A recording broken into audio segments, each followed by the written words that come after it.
Welcome back to episode 2 of Raw MTB's Bike Check. Today we'll be going over my Giant Rain Advanced one.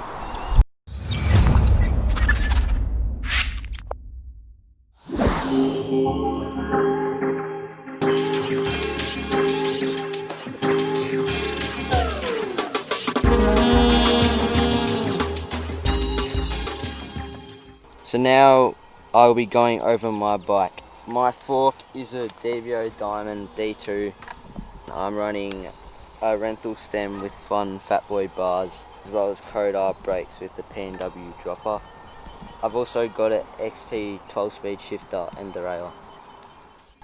At the front I've got a Minion DHF, and in the rear I've got a DHR, a GX cassette with the GX chain. So my rims are TR1s, they're Giants brand, and my shock is a Devio Topaz.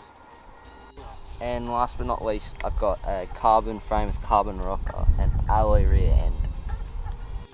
Although the suspension's Devio, seems to be pretty nice, pretty plush. It's not great for climbing, but it's worth it because it's pretty fun going downhill. Overall, it's been a good bike, really good to go downhill. Not the best climber though, but yeah.